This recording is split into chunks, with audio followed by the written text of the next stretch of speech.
Father हमारे थोड़ा गर्म मिजाज से, तो उन्होंने उस अंग्रेज अफसर के रख दिया। गरीबी में जीवन जिया है, तो मुझे 88 में मंडल का उपाध्यक्ष बनाया गया युवा मोर्चा। और ना मुझे भाषण देना आता था, ना मुझे हाथ जोड़ना आता था। लेकिन घर आया तो माँ ने मुझसे ऐसी कह दिया कि तू कैसी लड़ाई लड़ा बेटा कि तू हार गया। तो वो बात थोड़ा चुप गई। मेहनत की, फिर जीत गए। लेकिन मेरा ये मानना है, मैं ईश्वरवादी आदमी हूँ। लोग मुझसे नाराज भी होते हैं कि आप माँ बाप पे इतना कड़वा बोलते हैं। पहाड़ में ज्यादा प्रेशर है कि आप अपने बच्चों को रामायण तो पढ़ा ही नहीं रहे। और हल्द्वानी बहुत सारी संभावनाएं हैं, हल्द्वानी हम सबकी है, लेकिन मुझे विश्वास है अपने लोगों पर।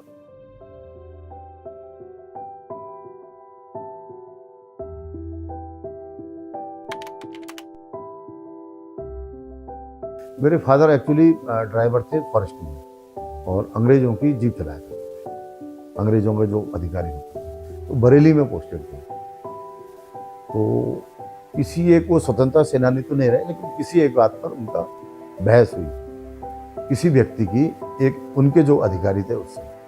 तो फादर हमारे थोड़ा गर्म मिजाज से, तो उन्होंने उस अंग्रेज अफसर के रख दिया। और उस वक्त अंग्रेज अफसर के थप्पड़ मारने का मतलब है कि निश्चित रूप से फांसी हो। तो वहां से वो भाग गए, थप्पड़ मार के भाग गए वहां से। भागते भागते भी इधर उधर करते करते भी हल्द्वानी, और यहाँ उन्होंने जमीन ली थोड़ा। और फिर 67 में हम आ गए। गरीबी में जीवन जिया है, और इतनी गरीबी में जीवन जिया है कि कभी कभार एक समय भी खाना खाया। लेकिन संस्कार ऐसे हैं कि हमारी झोपड़ी होती थी, और आगे एक बरामदा होता था। झोपड़ी, आप मिट्टी का घर जिसे होता है, झोपड़ी से वो झोपड़ी में ही पर थी, ऐसी बैठे रहती, माँ हमारी बैठे रहती। तो संस्कार ये थे कि अगर कोई भिक्षुक बिना हमसे मांगे चले जाए परिवार से, हमारे घर में है नहीं है इससे मतलब नहीं, अगर वो चला गया तो फिर मुझे कहा जाता था माँ द्वारा, उसको बुला के लाओ। वो आता था, फिर उसको माँ डांटती थी कि तूने हमारा घर क्यों छोड़ा, तू यहाँ क्यों नहीं आया। फिर उसको बैठाना, तो उसको 2 रोटी खिलाना। तो ये हमने माँ से सीखा।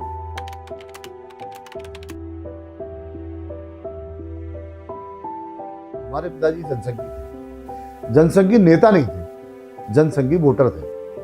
उसका कारण ये रहा कि पहले कपड़ा से लेकर नमक से कपड़े तक सब चीजें उधार लाते थे किसान। तो एक पुनीत लाल जी हैं, रामपुर रोड में रहते हैं, वो इमरजेंसी में जेल भी गए 20-22 में। तो उनकी कपड़ों की दुकान हुआ करती थी, तो पिताजी हमारे वहां आते।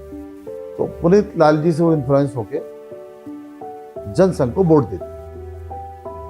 तो 88 में जब भारतीय जनता युवा मोर्चा का गठन हुआ उत्तराखंड में पहली बार, क्योंकि 80 में बीजेपी बनी, और फिर युवा मोर्चा पहाड़ में आते आते 88 हो गया। तो एक लाखन सिंह जी थे, राज्यसभा सांसद थे, उनके घर में बैठक हुई। तो मुझे 88 में मंडल का उपाध्यक्ष बनाया गया युवा मोर्चा। लेकिन मैं जीवन में कभी ये नहीं सोचता था कि मैं कभी चुनाव लड़ूंगा। फिर हमारे फादर बीमार हो गए, हम 2.5 साल एम्स में रहे दिल्ली। फिर उनकी डेथ हो गई 93 में। फिर 93 में जब मैं वापस आया तो मुझे लगा कि पढ़ना चाहिए। मैं कॉलेज चले गया 92-93, एडमिशन लिया। तो मैं विद्यार्थी परिषद से जुड़ गया। तो विद्यार्थी परिषद की उस टाइम स्थिति ठीक नहीं थी। 40 वोट, 45 वोट, 50 वोट पढ़ते थे विद्यार्थी परिषद में। तो 94-95 हमारे संगठन मंत्री थे, जो आज प्रदेश महामंत्री आदित्यनाथ गोठारी जी, ये घर आए, बोले आपको चुनाव लड़ना है। तो मेरा यह था कि मेरे साथ लड़के तो बहुत सारे रहते थे, लेकिन मैं गर्ल्स से बात तक नहीं करता था, और ना मुझे भाषण देना आता था, ना मुझे हाथ जोड़ना आता था। लेकिन उन्होंने कहा कि यार विद्यार्थी परिषद का एक जुलूस तो निकलेगा कम से कम कॉलेज के अंदर, फिर देखेंगे आगे को क्या होगा। तो मैं एक प्रकार से घर से उठाकर चुनाव के लिए ले गए, सेक्रेटरी के लिए चुनाव लड़ा। मैं हार गया, चुनाव हार नहीं था।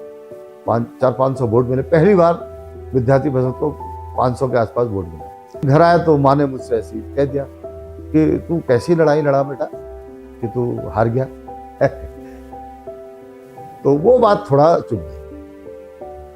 फिर हमने साल भर मेहनत की, फिर जीत गए।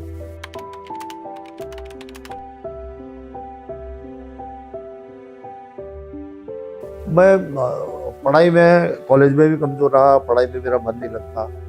मैं बस समाज में घूम के जो अनुभव मिलता है उसी से बात करता हूँ। सबसे बहुत ज़्यादा बड़ी बातें नहीं कर पाता हूँ, लेकिन जो चीज़ें दिखती हैं, मैं भारत के लगभग 15-20 राज्यों में गया चुनाव, और राजनीति का बड़ा लंबा सफ़र है। फिर मैं बजरंग दल में चली गया 96 के बाद, सेलिब्रिटी के बाद। फिर उत्तर प्रदेश में आदरणीय राजनाथ सिंह जी प्रदेश अध्यक्ष थे, तो मैं महामंत्री रहा उनके साथ, किसान मोर्चा जो एक होता है उसमें। फिर राज्य बना था, उसमें प्रदेश महामंत्री बना, जो आज अनिल बलूनी और मैं एक साथ महामंत्री युवा मोर्चा में। जो महेंद्र भट्ट अध्यक्ष हैं, युवा मोर्चा के अध्यक्ष बने पहले। तो ये मानना है मैं ईश्वरवादी आदमी।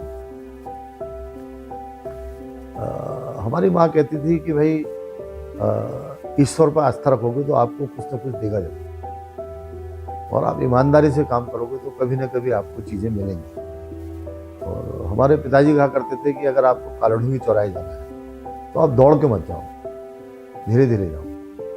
वो कहते थे अगर दौड़ के जाओगे तो 10 लोग टोकेंगे, क्या हो गया क्या हो गया क्या हो गया। और अगर आप धीरे धीरे जाएंगे तो कोई आपको नोटिस नहीं करेगा, आप मंजिल में पहुंच जाएंगे।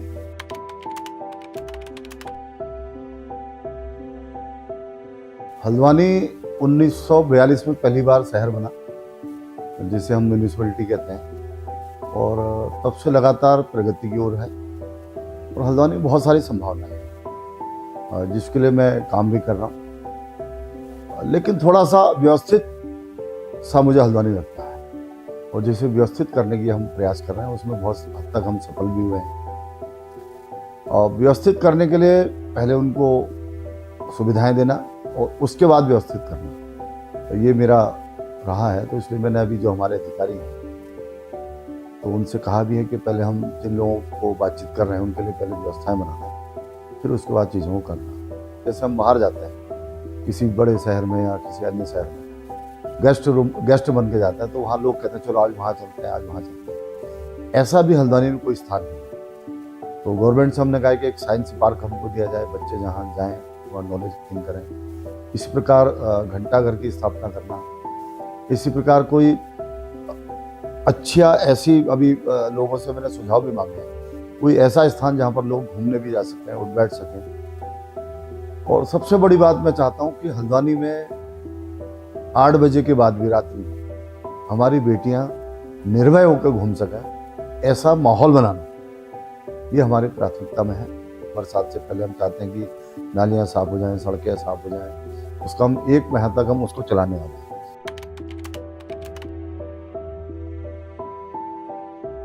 हल्द्वानी केवल निगम की नहीं है, हल्द्वानी हम सबकी है। तो मैंने निवेदन भी किया है कि जो जिनकी सड़कों पर या गलियों में जहाँ पर उनके मकान है, स्वयं भी 100-150 रुपये का एक वो कूड़ादान आता है, अगर वो अपने घर के बाहर रख दें लेकर, एक तो घर के अंदर तो होता ही है, लगभग सभी घरों में होता है, या कि 150 रुपये का जो प्लास्टिक का कूड़ादान आता है छोटा सा, अगर वो भी हम घर के बाहर अपने रख दें तो जो राहगीर है, जो चल रहा है फिर रहा है, तो अगर मान लिया उसने केला भी खाया, एक छोटा सा उदाहरण दे, तो वो पहले देखता है उधर इसे कहाँ फेंका, और जब उसे कुछ दिखाई नहीं देता तो फिर वो सड़क पे फेंक देता है, क्योंकि उसको जेब में नहीं ले जा सकता। यदि मैं समझता हूँ हर 50 फीट पे, 10 मीटर पे, 30 मीटर पे कोई कूड़ादान उसे दिख गया, तो मुझे लगता है धीरे धीरे उसकी आदत बन जाएगी उसमें डालने की। और हमारी गाड़ियाँ पूरे शहर में घूमती हैं, सवेरे भी शाम भी, जो कूड़ा घर घर से उठा रही हैं, तो उसी को एक अपने घर का जो अंदर का कूड़ा है, एक जो बाहर का कूड़ा है, वो दोनों उस गाड़ी में डाल सकते हैं। तो मुझे लगता है अगर जनता का ये सहयोग भी हमको मिलेगा, है बहुत छोटा सहयोग, केवल एक परिवार में 150 रुपये का सहयोग है, लेकिन मुझे लगता है कि इसमें ये सफाई के लिए बहुत फायदेमंद हो सकता है। आप बड़े शहरों में जाएंगे तो आप महापुरुषों के नाम पर, इनके नाम पर चौक, रोडें आपको दिखाई देंगी। हल्द्वानी में आप आते हैं तो मुखानी रोड, केनाल रोड, पंचक्की रोड, जिसका कोई अर्थ ही नहीं है। तो हमने 26 फरवरी को अपने बोर्ड की बैठक में हमने कहा कि यहाँ की शहरों को भी अच्छे नामों से पहचाना जाए। है छोटा सा काम, एक पत्रकार ने लिखा भी कि 2000 का बोर्ड लगाकर बड़ी उपलब्धि, लिखा भी एक पत्रकार ने, लेकिन पहचान तो मिली। मतलब जो अंग्रेजों, मुगल काल से जो नवाब जाते थे नवाबी रोड से, आज तक किसी का ध्यान ही नहीं गया कि वे नवाबी रोड से नवाब जाते थे, और आज भी हम उसे नवाबी रोड कहते हैं, यानी उन मुगलों की रोड कहते थे। ठीक है, हमारे जो पूर्वज थे, जो हमारे पुरखे थे, उनकी ताकत ही हमको मिली हुई है, उसी ताकत के बल पर तो हम यहाँ हैं। हम उनको जानते ही नहीं। जब हम उनको नहीं जानते, हमारे बच्चे कैसे जानेंगे? मैं बार बार, मैं जितने भागवत पे जाता हूँ, जितने धार्मिक स्थलों में जाता हूँ, मैं एक ही बात कहता हूँ कि आप अपने बच्चों को रामायण तो पढ़ा ही नहीं रहे, तो उन्हें राम और सीता का क्या पता चलेगा? वो तो उसे पिक्चर में देख रहे हैं, पिक्चराइजेशन में, वहां थोड़ी पता चलेगा।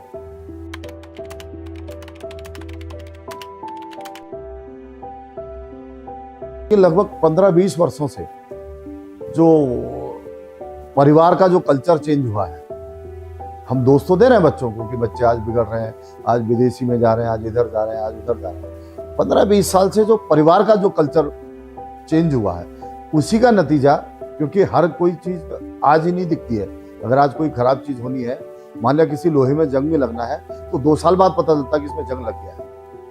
तो सबसे पहले जो भारतीय संस्कृति को बिगाड़ने का जंग लगा, वो परिवारों में लगा, फिर वो परिवार से धीरे धीरे बच्चों में आया। मैं आज भी कहता हूँ, मैं आज भी हर भाषण में कहता हूँ, हर जगह कहता हूँ, लोग मुझसे नाराज भी होते हैं कि आप माँ बाप पे इतना कड़वा बोलते हैं। निश्चित रूप से माँ बाप जिस संस्कृति को अपनाएंगे, बच्चे अपने आप उस संस्कृति को अपनाएंगे। एक धारी तहसील है, आपने शायद सुना नहीं सुना, भीमताल से आगे, वहाँ मैं एक दुग्ध संघ के कार्यक्रम में गया था। वहाँ 5-7 नौजवान भी थे, पढ़े लिखे थे, BA, BSc, MSc, इंटर। तो मैंने उनसे ऐसे पूछ लिया, मैंने भी आप क्या करते हैं? तो उन्होंने कहा हम सिडकुल में हैं। तो मैंने कहा कितनी तनख्वाह मिलती है, कितना वेतन मिलता है? जो मिनिमम 9,000 और मैक्सिमम 14,000 रुपया। तो मैंने कहा मौज आ रही होगी आपकी, मैं ऐसे ही बोलता हूँ थोड़ा। तो उन्होंने कहा साहब भाई साहब मौज कहाँ आ रही है, एक कमरे में 5 लोग रहते हैं। मैंने कहा अच्छा। वहीं पर एक 70 वर्षीय नानी को, अम्मा को हमारी इनाम मिला। इनाम इस बात का मिला कि ये दुग्ध संघ जिनका फैट जाता होता है दूध में, कि बढ़िया दूध जो है, उसको भी फर्स्ट इनाम देते हैं, और जो साल भर में सबसे ज्यादा दूध देता है जो परिवार, उसको भी इनाम देते हैं। तो वो 70 वर्षीय जो अम्मा थी, उसको इनाम मिला। तो मैंने पूछा अम्मा तू कितना कमा लेती है? पहाड़ में हम थोड़ा तू से बोलते हैं ज्यादा। मैंने अम्मा तू कितना कमा लेती है? बोली मैं 15-20 हज़ार रुपये कमा लेती हूँ महीने को। और वो अम्मा अनपढ़ है। वो अम्मा 15-20 हज़ार रुपये तब कमा रही है जब वो वैज्ञानिक तरीके से भैंसों को नहीं पाल रही। इधर को गई घास डाल दिया, उधर हो गई पानी दे दिया, इधर हो गई थोड़ा खल डाल दिया, इस तरीके से उसको कर रही है। तो है क्या कि हम लोगों की मानसिकता अभी भी नहीं बदली है। मैं कई माँ बाप से मिलता हूँ, मैं कहता हूँ अपने मानसिकता को बदलिए। अब देखिए मैं एक उदाहरण दूंगा आपको, आप मुझ पर हंस भी सकते हैं इस बात को सुन के, कि अगर किसी घर की बहू ने ब्यूटी पार्लर खोल लिया, तो उसके सास ससुर क्या कहते हैं, कॉलर खड़ा करके हमारी बहू ने ब्यूटी पार्लर खोला है। और मैं अगर ब्यूटी पार्लर का हिंदी में अर्थ समझो पूछूं तो आप क्या कहेंगे? नाई की दुकान कहेंगे ना। अब वहीं पर अगर उनका लड़का नाई की दुकान खोल ले, तो वो सर नीचा करके कहते हैं कि हमारी तो नाक कटा दी। ये जो मानसिकता है, ये कहां से आई? बच्चों में तो नहीं है, ये परिवार से आई। हम कारपेंटर भी थे, हम मिस्त्री भी थे, हम प्लम्बर भी थे, हम क्या नहीं थे, हम सब कुछ थे। लेकिन हमारे ऊपर जो प्रेशर पड़ा, हम कहते तो हैं बड़े शहरों में ज्यादा प्रेशर है, लेकिन मैं समझता हूं पहाड़ में ज्यादा प्रेशर है। चाहे 2 ही रुपए की नौकरी कर, लेकिन नौकरी कर। माँ बाप इस बात पे खुश हो जाते हैं कि वो दिल्ली में जाकर 10,000 रुपए में किसी के बर्तन मांज रहा है, महीने में 10,000 रुपए। लेकिन इस बात पे नहीं खुश होते कि वो अपने घर के बाहर एक नाई की दुकान खोलकर 15,000 रुपए। ये जो मानसिकता बनी, ये भी हमारे पलायन का एक बड़ा काम होता है।